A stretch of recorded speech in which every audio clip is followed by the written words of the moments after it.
हमें दुनिया घूमने के लिए 7 समंदर पार करने की ज़रूरत नहीं है, क्योंकि हमारे आसपास ही आपको सब कुछ मिलेगा। तो मैं गई थी नेपाल की अपनी यात्रा पर, एक ऐसी जगह जो शायद सपनों से भी सच थी। ये है फार वेस्टर्न नेपाल का खप्तड़ नेशनल पार्क, और यहाँ तक पहुँचने के लिए आपको करनी पड़ेगी ट्रैकिंग, वो भी छोटी मोटी नहीं, काफ़ी बढ़िया सी। तो इस वीडियो में बने रहना हमारे साथ, क्योंकि मैं आपको दिखाने वाली हूँ अपनी पूरी जर्नी कि कैसे हमने नेपाल में एंट्री करी, भंसार लिया और फिर उसके बाद शुरुआत करी अपने इस सुहाने सफ़र की। शुरुआत हुई नेपाल के धनगढ़ी से, जहां से हमने पहाड़ों की अपनी सफ़र की शुरुआत करी। लेकिन उससे पहले हमने यहाँ रास्ते में शालिनी वाटिका में किया अपना ब्रेकफास्ट और उसके बाद शुरू हुआ हमारा सफ़र।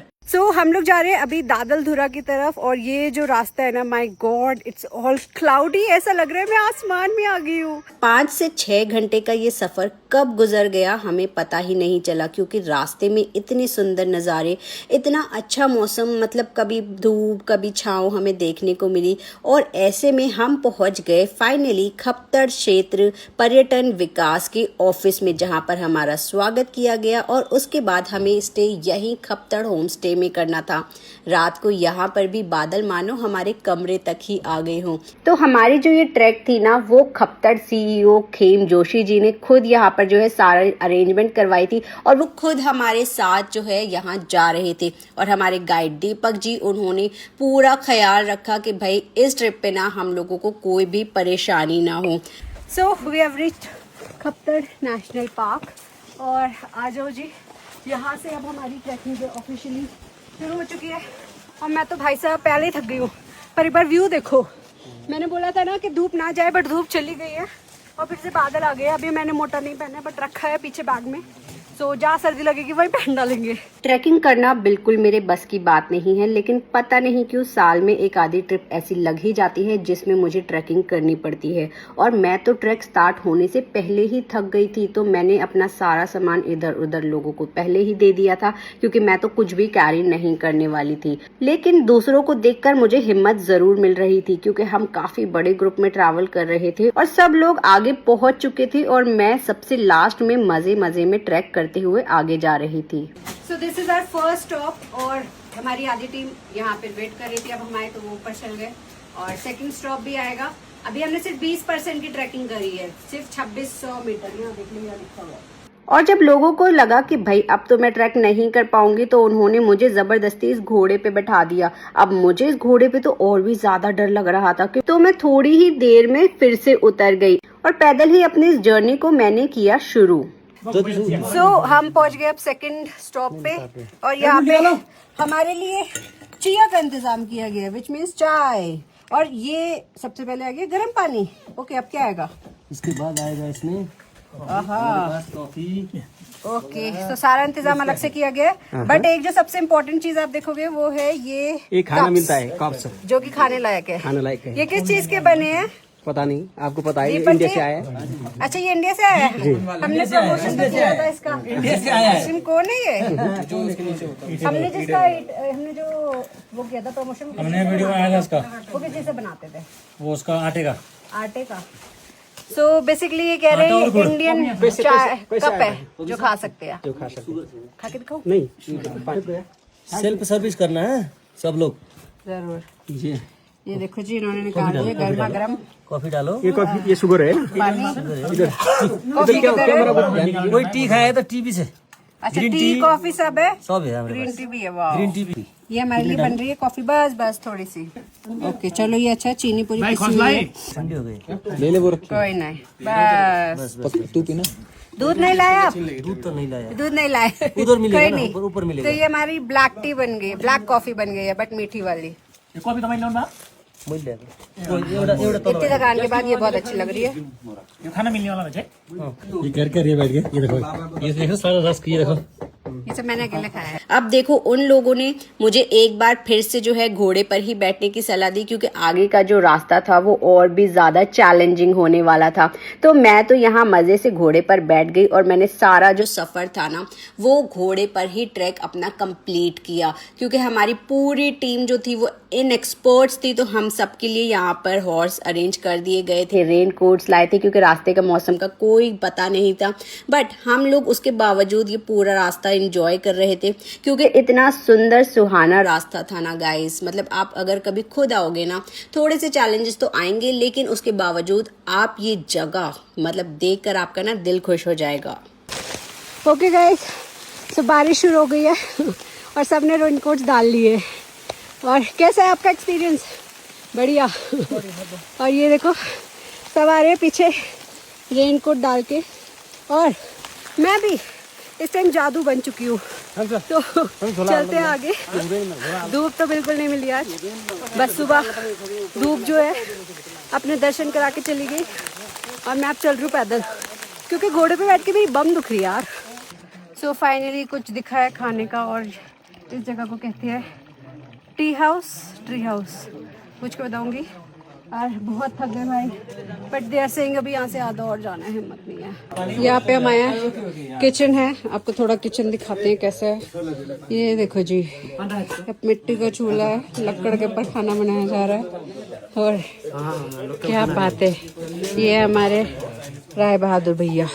ये देखो guys, I have to be careful. और मेरे एक हाथ में फोन है, oh my God, I trust मेरा घोड़ा वेरी मच और भैया जी को। लेकिन ये रास्ता, अब मुझे लग रहा है मैंने कोई गलती तो नहीं कर दी है। सीरियसली इतना ज़्यादा एडवेंचर ये मैं कब से करने लगी हूँ मुझे खुद नहीं पता है। ये देखो मैं कहाँ से आ रही हूँ, ये देखो ये देखो ये देखो। So, हम लोग पहुंच गए हैं खप्तर फाइनली, और पूरे दिन की मेहनत सफल हुई। लेकिन वीडियो जो हमें व्यूज हमें अभी नहीं मिले, क्योंकि पहुंचते पहुंचते थोड़ा अंधेरा हो गया। अब तो मुझे नहीं पता ये जगह कैसी दिखती है, वो मैं आपको सुबह दिखाऊंगी। लेकिन यहाँ देखो अब हमारा चल रहा है खाना, और ये है दाल, और ये लाल चावल है, रेड राइस, जो कि मैंने उत्तराखंड में देखे थे, हिमाचल में देखे थे, वहां खाए थे, और अब मैं खा रही हूँ यहाँ नेपाल में। और एक चीज और, हम यहाँ पे जितनी चटनियाँ खा रहे हैं ना, वो हमारी तरह धनिया पुदीने की नहीं होती है।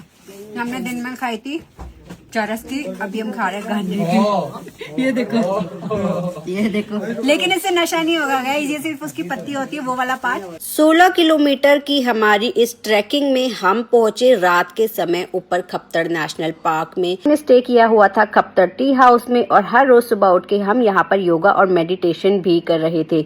उसके बाद हम लोग निकलते थे दोबारा से ट्रैकिंग करने के लिए। गाइज यहाँ ना बहुत सारी जगह है, ऊपर आके भी जहाँ आप ट्रैक करके जा सकते हैं। बहुत सारे मंदिर हैं जो कि आप देखने के लिए यहाँ से आगे की ओर जा सकते हैं। और हमने ऊपर खप्तर नेशनल पार्क में 2 से 3 दिन स्टे किया, और यहाँ से अलग अलग स्पॉट्स देखने के लिए गए। इनका व्यू टावर, खप्तर बाबा आश्रम, खप्तर दाहा, सहस्रलिंग, नागदुंगा, ऐसी बहुत सारी जगहें जो है कवर करी। और यहाँ पे हमारे जो गाइड थे दीपक जी, उन्होंने हमें हर एक जगह के महत्व के बारे में बताया, हर एक मंदिर की मान्यता के बारे में बताया। हामी खड़ा है अभी यहाँ सहस्रलिंग का लिंगेश्वर महादेव का टेम्पल है। ये यहाँ चट्टानों के बीच में है। ये खप्तर का सभी ऊंची पहाड़ में है। ये 3300 मीटर की ऊंचाई में है।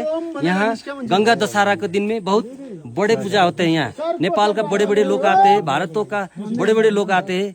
इस मंदिर का जो जनविश्वास है, जो हमने यहाँ पूजा के लिए मनोकामना मांगा है, उसको पूरा मनोआकांक्षा पूरा कर दिएगा। हम आए हैं घोड़ा पातन, और हमें लेकर आया है वीर बहादुर। बहुत ही बहादुरी से, रास्ते में बहुत सारे सियार थे, तो वीर बहादुर ने लड़ाई करी। और वीर बहादुर बताएगा इस जगह के बारे में।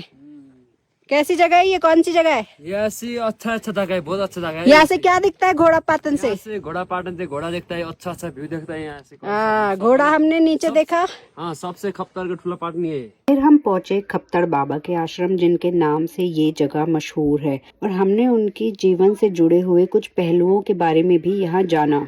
ये बाबा का साधना का ये गिटार वगैरह है। ये बाबा का ये मसला जो होता है ना, नमक पीने का, यहाँ फर्स्ट एड बॉक्स है बाबा का। उन्होंने यहाँ मेडिसिन भी रखा हुआ है इसमें। बाबा इसे बढ़ते थे। इधर उनका यहाँ है ना धोनी है, जी। खाना पकाने का और आग तापने का। यहाँ तो बहुत ठंडी होती है ना, ये ठंडा जमीन है। हाँ, यहाँ पूरा वो पुराना है ना घर, तो ही इसीलिए यहाँ वो हो गया। इसका जब इसके अंदर भी अंडरग्राउंड रूम है एक, अच्छा। यहाँ से जाना है। यहाँ भी यहाँ सुतने का जगह है, रूम है वो बाबा का। इधर बाबा ने जहाँ यहाँ राशन वासन का सामान है ना, इसमें उसमें धान चावल। हाँ हाँ हाँ, चलो चलो, टाव को गिर जाएगा फिर, नहीं जाऊंगा आगे। यहाँ भी उनका जो चावल वगैरह होता है ना, राशन का है। ये भी राशन का कोटा है। छोटे छोटे कमरे हैं, छोटे छोटे कमरे हैं। हाँ। और इधर इस कमरे में गर्मी है। हाँ, ये बाहर से सब बंद है ना, इसीलिए। हम भी इस वक्त पहुंचे खप्तड़ में, त्रिवेणी धाम में। आप मौसम देख सकते हैं, कल रात से यहाँ जो बारिश हो रही है उसने रुकने का नाम नहीं लिया है। लेकिन ऐसे में हम भी यहाँ आ पहुंचे आपको दिखाने के लिए ये त्रिवेणी धाम। और नेपाल में 4 जिलों की सीमा यहाँ मौजूद है और कहा जाता है कि यहाँ आप आइए और आपकी मनोकामनाएं पूरी होंगी। और यहाँ देखिए, आपको धाम के 3 तरफ से जो है यहाँ पर पानी मिलता है, गंगा, जमुना, सरस्वती। इसी तरह से जो है हमारे भारत में आपको एक त्रिवेणी दिखता है और ऐसे ही नेपाल में भी जो है यहाँ पे एक त्रिवेणी धाम है। त्रिवेणी धाम के यहाँ से एक वर्ष को एक चोटी मेला लगेगा। अच्छा। गंगा दशहरा मेला। और शिव भगवान का जो हाँ, है यहाँ शिव पे भगवान का धाम है। मेला। हाँ, अच्छा, मेला लगता है यहाँ पे। अच्छा, हाँ। कौन सा मेला लगता है? गंगा दशहरा मेला लगता है। गंगा दशहरा हाँ। कब लगता है? यहाँ जेठ को 21-20 गतेतिर लगता है। अच्छा। हाँ। सब मान्छे भीड़ होता ना, हाँ। इंडिया से या नेपाल से, दूर दूर से दूर से आधे भक्त आते हैं यहाँ। अच्छा। बहुत भक्त आते हैं हाँ। त्रिवेणी यहाँ मान्नलाई। हाँ। यहाँ रामदेव बाबा पनि यहाँ आएगा है। अच्छा, रामदेव बाबा यहाँ आ चुके हैं। यहाँ आ चुकी है। नमस्कार, मैं इस वक्त मौजूद हूँ शैलेश्वरी मंदिर, सिलगड़ी, नेपाल में। और यहाँ एक ऐसा मंदिर हम आए हैं आज देखने के लिए। और मैं यहाँ के इस मंदिर के पुजारी जी से पूछूंगी कि भाई थोड़ा सा वो हमें बताएं इस मंदिर की मान्यता के बारे में। नमस्ते पुजारी जी, थोड़ा सा हमें बताएंगे शैलेश्वरी माता के मंदिर के बारे में? अच्छा, मंदिर के बताएंगे, भगवती का उत्पत्ति के बारे में बताएं जी। अच्छा, माता का उत्पत्ति है जब बनारस में भगवान शंकर पार्वती का शादी हुआ जी।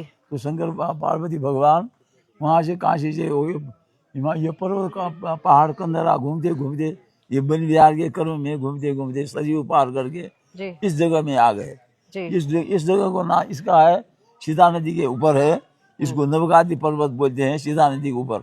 वहाँ पर दुर्गेश्वर महादेव है ना, उसके यहाँ पर। और ये संदनगिरी पर्वत बोलते हैं इसको। तो इस संदनगिरी पर्वत में जंगल था, अभी यहाँ पर तो पुराना फोटो तो नहीं है, मेरे घर में तो है जी। और यहाँ बहुत बड़ा घनघोर जंगल था, सुंदर जंगल, रमणीय स्थल है जी। तो इस समय यहाँ पर भगवान शंकर पार्वती विहार करते, घूमते फिरते, अपने रूप में विहार करते, अपने आत्मीय रूप में विहार करके आनंदमय रूप में इस जगह में आ गए। तो उनके साथ साथ में देवता लोग भी आए थे। तो इस जगह में आ गए तो देवता को देखकर पार्वती माता लुप्त हो गए, शिला पत्थर हो गए। और शिवजी भगवान ने दर्शन दिया उनको, देवताओं को। स्वस्था भवत भो देवा बरान बुद्ध ददाम्यम, ये देवता हो तो माता का प्रार्थना करो। तो माता का देवता ने प्रार्थना किया, भगवती का प्रार्थना यहाँ पर है। स्कंद पुराण में मानस खंड में 5 अध्याय शैलेश्वरी महात्म्य है, लिखा है वेद व्यास जी ने। तो स्कंद पुराण 5 अध्याय, उसमें ब्रह्मा जी ने स्तुति किया माता का। तो स्तुति किया तो ब्रह्मा जी ने भगवती का स्तुति किया तो माता प्रसन्न हुई। तो माता ने आशीर्वाद दिया, स्वस्था भवत भो देवा बरान बुद्ध ददाम्यम, हे देवता हो मैं तुम्हें बर दिन्छु, बर देता हूँ मैं। देखिए अब तुम्हारा जो शत्रु है तारकासुर, उसका नाश होगा, ऐसा बर दिया माता को। उसी से यहाँ पर, उसी समय से यहाँ पर एकांश रूप ले यहाँ बैठे, पूर्णांश रूप ले कैलाश में चले गए। तो यहाँ पर राजाओं ने मुझे ऐसा किया, उन्होंने उगया और ऐसा किया। ये मंदिर ऐसा नहीं था, ये 7वीं शताब्दी में निर्माण हुआ है मंदिर का। 7वीं शताब्दी के राजा जो पहाड़ी साहिब बोलते हैं उसको, तो उसने इस मंदिर का निर्माण किया।